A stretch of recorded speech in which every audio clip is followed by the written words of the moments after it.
fans are here. Give them something to cheer about today. The crowd at Acrisure is so loud. There's nothing like game day in Pittsburgh. Oh, my TJ. This defense is swarming. And it's picked off. What a catch. Wow. Guess who? Touchdown, Pittsburgh Steelers. We'll see you at Acrisure Stadium. Here we go.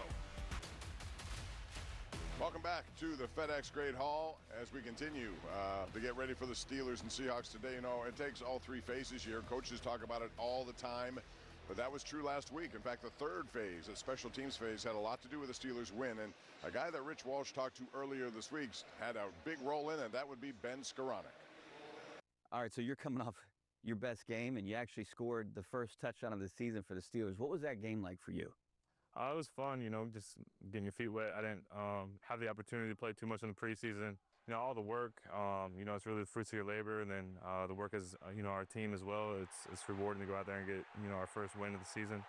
And, yeah, it was just fun. You said you like to do the dirty work. Is that how you got your nickname, Sko Dirt? Which one do you like back?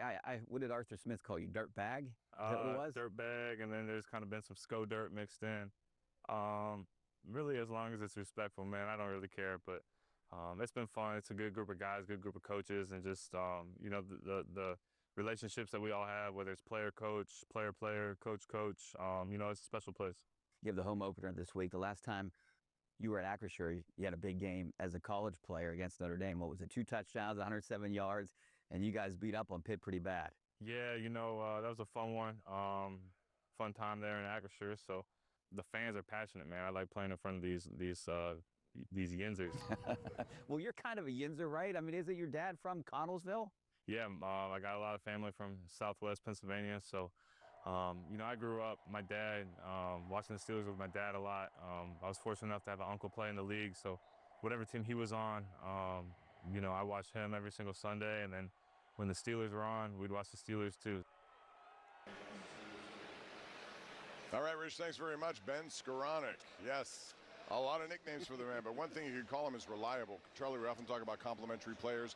You got to have guys like Ben Skowronek on your team. Absolutely. This guy gets it done in the special teams game. And the one thing that I love about it, last year at this time, Mike Tomlin coming out of the season opener against the Falcons, he made a play in the special teams, and Tomlin went in his press conference and said, our other gunner. He didn't even know his name. But here you fast forward a year later, big fumble recovery in the special teams game, but also scoring the first touchdown of the season. He's looking to expand more. Aaron Rodgers is very comfortable with Skowronek. Not many people thought Ben Skowronek would score the first touchdown of the year for the Pittsburgh Steelers with all this talent they have, but it was Ben Skowronek, and his buddy Aaron Rodgers certainly took care of him when he was open.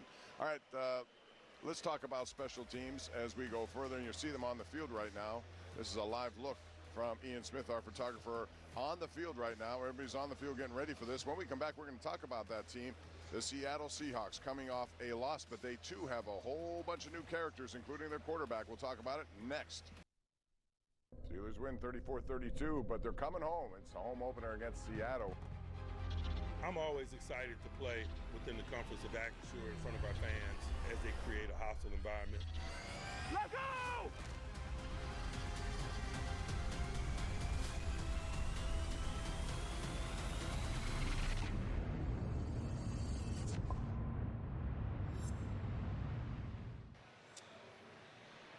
All right, that gets you pumped up for sure. And Seattle's in town, and it's interesting because this is the 20-year anniversary of the Steelers win in Detroit.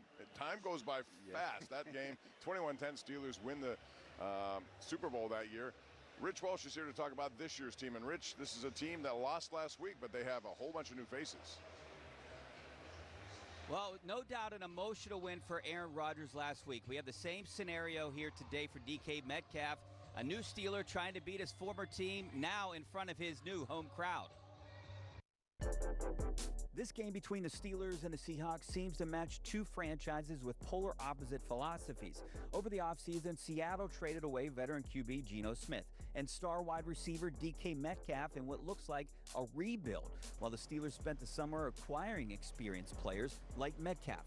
And for his part, DK downplayed the revenge angle when asked about it this week. Well, it's about us at the end of the day. looking forward to playing in front of the Pittsburgh Steelers fans. It's going to be my first time back here in a couple years, so just looking forward to the excitement of, the first home game.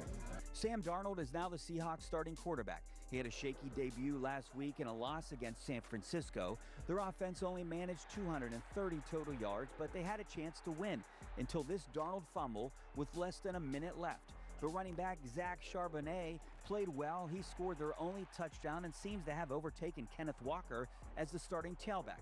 Defensively, the Seahawks played bend but don't break in week 1, but they struggled against the pass, allowing Brock Purdy to throw for 265 yards and 2 TDs. The only thing that really kept them in that game were 2 missed field goals by the Niners, something that's unlikely to happen against Chris Boswell at Acrisure. And as we see in today's South College game plan, the focus for the Steelers defense should be on stopping wide receiver Jackson Smith and Jigba. The rookie from Ohio State was targeted on more than half of Darnold's passes last week and put up big numbers against a pretty good secondary. Well, the Seahawks will be missing a couple important pieces on defense. Their star cornerback, Devin Witherspoon, is out along with safety Nick Emanwara. So that's something that Aaron Rodgers should definitely take advantage of, guys. All right, Rich, and maybe a guy like DK Metcalf could take advantage as well.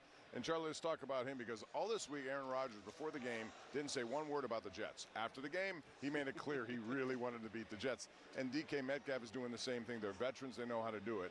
But they also know DK Metcalf is a weapon. Oh, absolutely they do. His teammates, trust me, they know how important this game is going to be for him. And when you look back, Arthur Smith is going to have to turn around and involve him more in the game plan early and often, because he wants to put big numbers up, and I promise you Aaron Rodgers will make a point to get him the football early and often. Yeah, he was outstanding last week, especially on the one play where he caught it and then turned into 25 yards, a little screen pass, and the Steelers pulled off a lot of those in that game. One thing about Seattle, they're going to run the ball. That is what they want to do. Charbonnet, Kenneth Walker, they have a good offensive line when healthy. Right now, Merrill Hodge is going to take a look at that offensive line in today's playbook.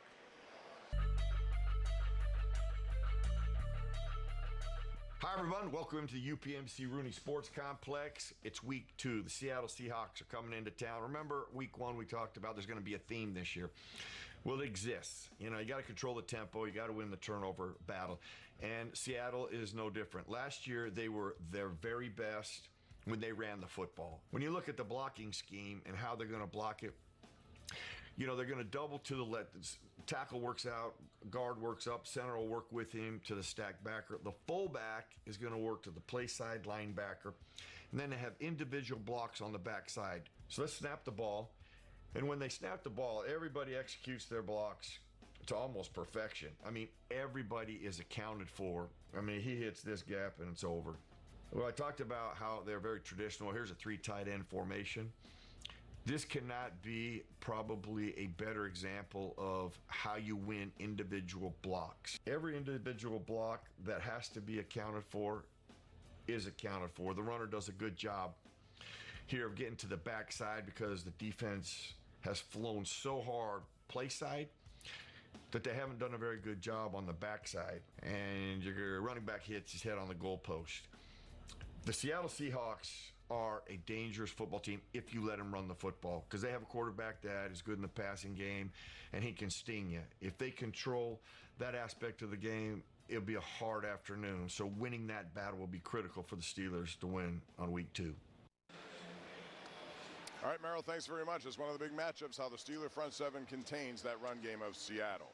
We got a lot more coming up here, but after this program, it's the NFL Today on CBS. James Brown has a preview. JB? Thanks, Bob. Up next on the NFL Today, your Hall of Fame coach, Bill Cowher, so hyped to list his top 5 peanut punchers. That's before Coach taps in with the Rams linebacker, Nate Landman. And the guys decide if the AFC North is the toughest division in football. Then we'll look ahead to the battle in Indy, where the Broncos take on the Colts. But first, Bob and Charlie, Coach's Guys, will be right back when Steelers Kickoff continues right here on KDKA. All right, we are back with the FedEx Great Hall, and this is the 50th anniversary of the Terrible Towel. A lot of anniversaries. We talked about the Super Bowl 20 years ago, and this 50 years, believe it or not, is the anniversary of Myron Cope and all the great stuff that's happened. Charitable contributions as well with the Terrible Towel. All right, we're going to talk about first downs here, because last week, Charlie, this was the difference, at least for the Jets. They averaged over 8 yards on first down. that means they're staying on schedule, whereas the Steelers did not, and it ultimately means time of possession is in your favor. Yes, it was. Every statistical category shifted towards the Jets, and when you were able to stay on schedule, that puts third and short opportunities out there for you. So the only difference in that game was really the turnover on special teams, where the Steelers were able to convert it into the touchdown. That was the difference in this particular ball game. But the Steelers offensively have to be better on first down for sure. Dominate more on first down, and it sets up third and short, whatever. All right, here's who's in and who's out today. You see Joey Porter Jr. is out. That's a loss. Deshaun Elliott is out. Derek Harmon hasn't played yet. We expect that to be ending soon. He's made progress. And as far as Devon Witherspoon, he's one of their best players in the Seattle secondary. He also will not play today, so look for some DK Metcalf down the field. All right, we're going to take a break. Back with predictions and more right here on BetMGM Steelers Kickoff, live KDKA TV.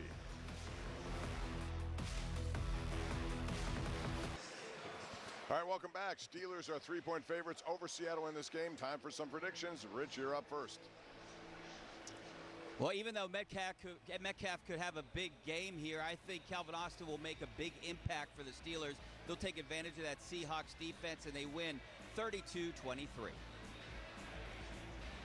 All right, Charlie. Weather going to be a factor here today. Mike Tomlin always talks about physical conditioning, preseason, anything else. Steelers found a way to win it in the end, 24-20. Jerry Dulac confers with that. He goes 30-20, and I do too at 23-17. By virtue of this, we all went over the over and under number, which is 39.5. All right, this is what's coming up today on KDKA. We have the NFL today on CBS. That follows this program, and then makes the switch over when the game is done. We have the Steelers Extra Point Show, and then a special edition of the Ireland Contracting Nightly Sports Call. That's at 5 to 6 tonight, 10:35 Nightly Sports Call, and then 11:35 on KDKA. It's the #1 Cochran Sports Showdown. Full day of football for you. Enjoy the wonderful weather and the opener as the Steelers take on the Seattle Seahawks. That's going to do it for Charlie Batch and all of us here at KDKA. I'm Bob Pompeani. Have a great Steelers Sunday, and we'll see you after the game.